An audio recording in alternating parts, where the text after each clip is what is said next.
Good evening. We are in the book of Proverbs. We're still in Proverbs chapter 12. I'm decided if we're going to be in 12 for another month or if we're going to move on next month to 13. But we're in 12 verses 17 through 22. Proverbs chapter 12 verses 17 through 22. I mentioned last month that the scriptures, specifically the Proverbs, basically you can pick any 6 Proverbs that are right next to each other, and usually they have at least something in common. There's some common thread, and that Solomon seems to have put a lot of thought into exactly how it was ordered, in addition to what it is that he was saying, so that not only does each saying mean something, but the collective of the sayings means something. And that is true of verses 17 through 22, but they're very deliberately a group of 6. They all have something to say concerning liars and words and righteousness. All of them to a one. So they're very deliberately a group of 6. It's not just they're right next to each other. No, they're very much all about the same thing. He writes, "He who speaks truth declares righteousness, but a false witness deceit. There is one who speaks like the piercings of a sword, but the tongue of the wise promotes health. The truthful lip shall be established forever, but a lying tongue is but for a moment. Deceit is in the heart of those who devise evil, but counselors of peace have joy. No grave trouble will overtake the righteous, but the wicked shall be filled with evil.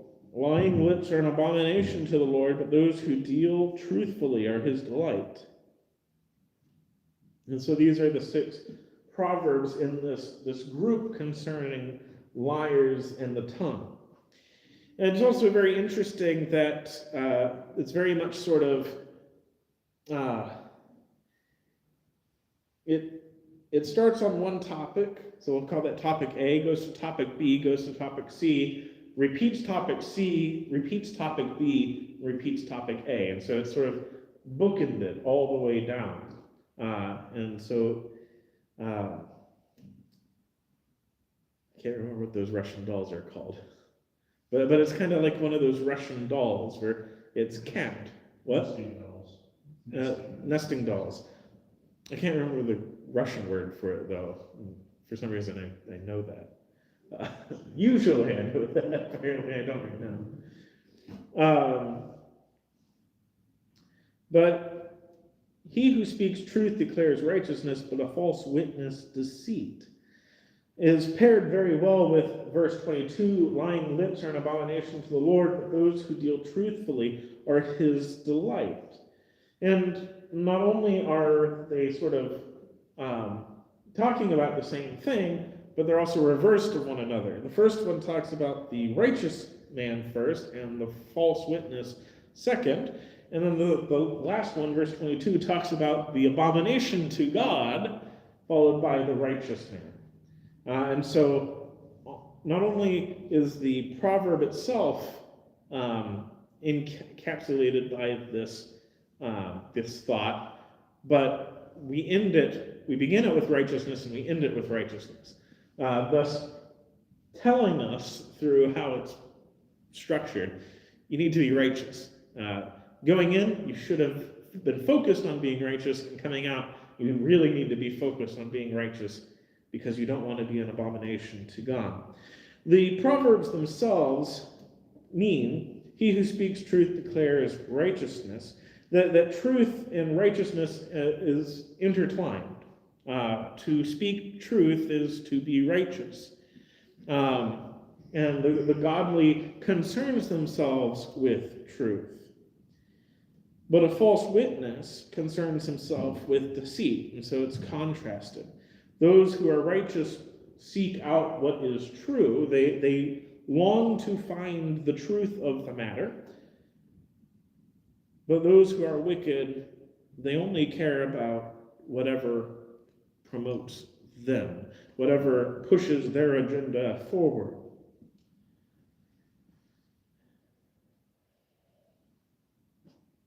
There's lots of real-world examples one could use of this.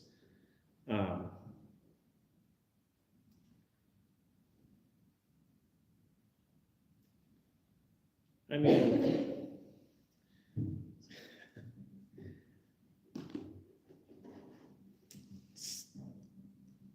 so that it's basically not that political of a stance. It's the difference between classical liberalism and and communism.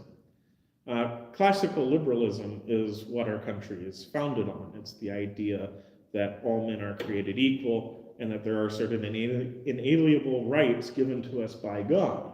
That's what classical liberalism is.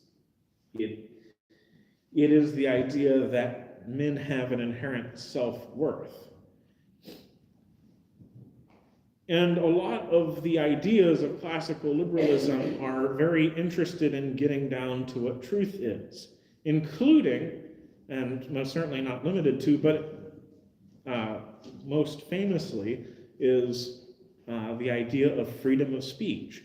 You can't limit speech because eventually the truth is going to win out. And so if you allow everyone to deliver every idea, yes, there's going to be people who deliver awful ideas and bring them to the table. But the truth is going to win out over those in the battleground of debate.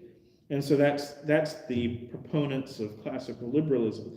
But communists and all dictators really love to limit speech. They love to limit the truth because the truth does not do them any good. It doesn't do them any favors. So they'll allow truth in when it's convenient to them, but they'll limit truth and they'll promote lies instead when it suits them.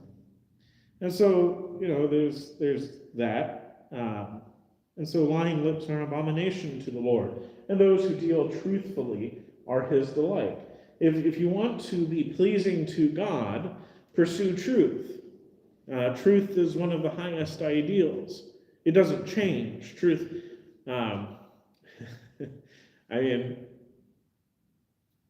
it's kind of a silly quote, but it's true. A man by the name of Ben Shapiro once said that facts don't really care about your feelings. That's true. Some people don't really like to hear that, and it makes them upset, but the truth does not really care about your feelings. It's true regardless of how you feel about it.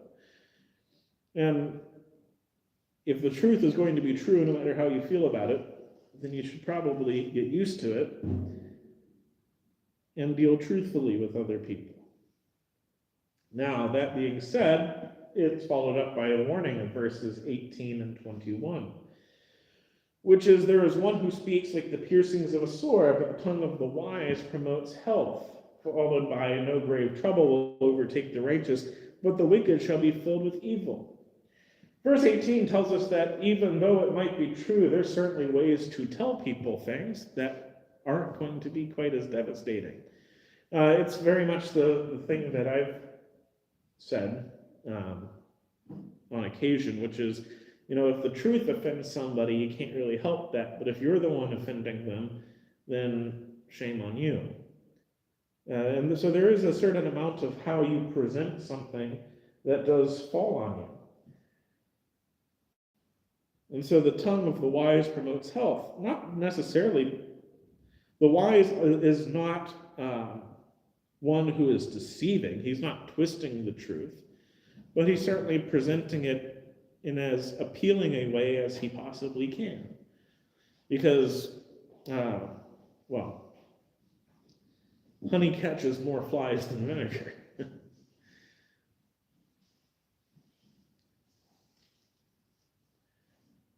No grave trouble will overtake the righteous, but the wicked shall be filled with evil. Now, this is a proverb that can be included anywhere. It doesn't necessarily immediately scream that it's talking about lying or talking about the tongue. And yet, in the context of these six, which it clearly isn't, isn't a group of, that are all talking about lying and how you use your words. Very obviously, what it's saying is that the righteous man is considered enough of his words that he prevents and stays out of trouble. Whereas the wicked, well, as another proverb puts elsewhere, in the multitude of words, sin is not lacking. The righteous man is one who considers his words enough that when he puts them out, they aren't going to take him or get him in any great trouble. But the wicked just puts out words however he feels like it, and very often they come back to haunt him. I mean, we can see this with politicians all the time.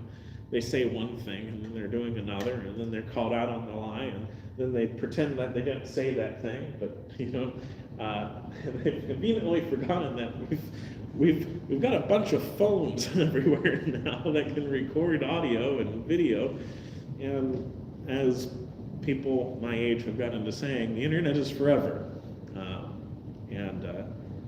It's very easy to prove whether or not you said something 20 years ago at this point.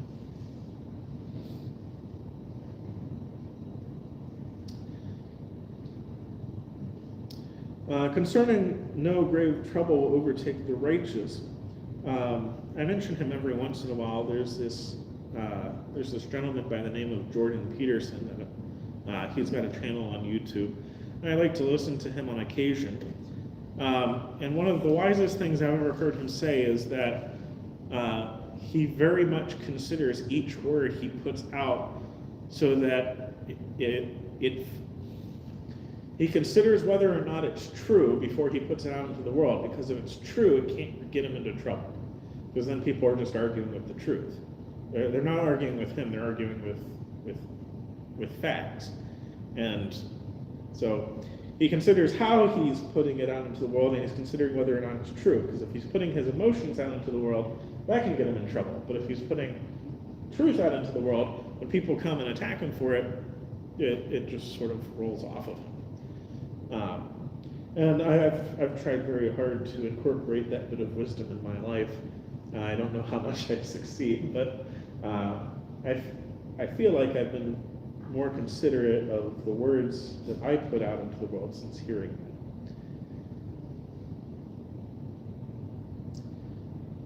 And verses 19 and 20 are sort of the inside, the last bit of this collection of Proverbs. And it concerns, as far as I can tell, the children of the father of lies. The truthful lip shall be established forever, and so this is contrasted with, but a lying tongue is but for a moment. And deceit is in the heart of those who devise evil, but counselors of peace have joy. And so you sort of have it contrasted with lying and deceit, contrasted with peace and truth. And I can think of no better examples of that than God and Satan, right? Satan is the father of lies, and the truth is not in him. From the beginning, he was a liar. And his time is but for a moment. It's a pretty long moment, but there's no king in hell. There just isn't. Some people think that he's the king of hell, but that's simply not how the scriptures presents him. He's going to be a prisoner there just the same as everyone else. And so his time is but for a moment, but God, he's established forever. And if you want to be established forever like God, then you need to have a truthful lip. You need to speak truth. You need to put out only that which is true, and be like your Father who is in heaven. And deceit is in the heart of those who devise evil, but counselors of peace have joy. Again, going back to this example, right? That Satan in the garden, his entire motif is trying to deceive Eve in order to eat of the fruit. He's devising evil from the beginning. But the counselor of peace, Christ, or God, He has joy for Adam and Eve if they simply took it in the garden. And there, there's multitudes of examples one could use for these two things. But as we conclude this evening's thoughts and meditations concerning truth, the obvious takeaway from Proverbs 12, verses 17 through 22, is that the truth is preferable to a lie, not just in the sense that it's going to get you out of earthly trouble, but also in the sense it's going to get you out of eternal trouble. And not only will it get you out of eternal trouble, it'll get you into eternal paradise. And that's some bold claims, but that is the truth. Is that the Father of truth, the one who has made all truth, he gives us an opportunity to come and to be with him. If there's anyone here who needs to respond to that invitation to be with Christ, if you need prayers, if there's any way that we can help you, we do urge you to come forward and stand and sing our invitations.